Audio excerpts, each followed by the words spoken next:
અંજાર નજીક flying સ્ક્વોડની team ઉપર હુમલો, ફરિયાદના બદલે સમાધાન। અંજાર તાલુકાના તુણા ગામ નજીક ખાણ ખનીજની ફ્લાઇંગ સ્ક્વોડની ટીમે ગેરકાયદેસર ખનીજનું વહન કરતા 4 વાહનોને ઝડપી લીધા હતા, જે દરમિયાન વાહન માલિકો અને ચાલકો દ્વારા ફ્લાઇંગ સ્ક્વોડની ટીમ પર હુમલો કરી નાખવામાં આવ્યો હતો, જેનો એક વિડીયો પણ સોશિયલ મીડિયામાં વાયરલ થયો હતો, જેમાં ફ્લાઇંગ સ્ક્વોડ પર ટ્રક માલિક તેમજ તેમની સાથે આવેલા લોકો હુમલો કરતા જોવા મળી રહ્યા હતા। ટ્રક રોકતા ખાણ ખનીજની ટીમને લાફાવાળી કરી અને લાતો મારતા હોવાનું વિડીયોમાં સ્પષ્ટ જોવા મળ્યું છે।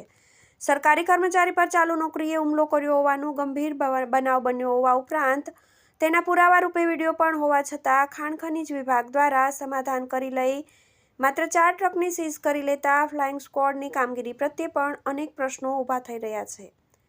રાત્રે બનેલા બનાવ અંગે સોશિયલ મીડિયા પર એક વિડીયો વાયરલ થયો છે। આ વાયરલ વિડીયોમાં જોવા મળે છે કે અંજારના તુણા પોર્ટ તરફના માર્ગે ખાણ ખનીજ વિભાગની ફ્લાઇંગ સ્ક્વોડના અધિકારીએ ઓવરલોડ બ્લેક ટ્રેપ ખનીજ મામલે 4 ટ્રકને અટકાવી હતી, જે દરમિયાન ટ્રક માલિકે પોતાના લોકો સાથે મળીને માથાકૂટ કરી હતી। ખાણ ખનીજ વિભાગના અધિકારીને માર માર્યો હોવાનું વિડીયોમાં જોવા મળી રહ્યું છે। આ બાબતે સૂત્રોએ જણાવ્યું હતું કે આ ઘટના બાદ સ્થાનિક કચેરીની દરમિયાનગીરી બાદ દાદાગીરી કરનાર ટ્રક માલિક અને સ્ક્વોડના અધિકારી વચ્ચે સમાધાન થઈ જતા મારામારી સહિતના બનાવની પોલીસ ફરિયાદ નોંધાવાઈ ન હતી। તો બીજી તરફ કંડલા મરીન પોલીસ મથકે પણ મોડી સાંજ સુધી આ બાબતે કોઈ ફરિયાદ આપવામાં ન આવ્યા હોવાનું પોલીસે જણાવ્યું હતું।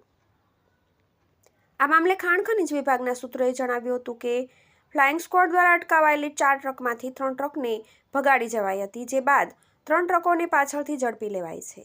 તો બીજી તરફ સરકારી ફરજના અધિકારી પર ચાલુ નોકરીએ હુમલો કરાયા બાદ પણ ફ્લાઇંગ સ્ક્વોડ દ્વારા સમાધાન કરી લેતા હવે આવનારા સમયમાં ખનીજ માફિયાઓની હિંમત વધુ વધશે અને તંત્રના આવા વલણના કારણે જ આવનાર સમયમાં આવા બનાવો બને તો જવાબદારી કોની તેવા પ્રશ્નો પણ ઉઠી રહ્યા છે।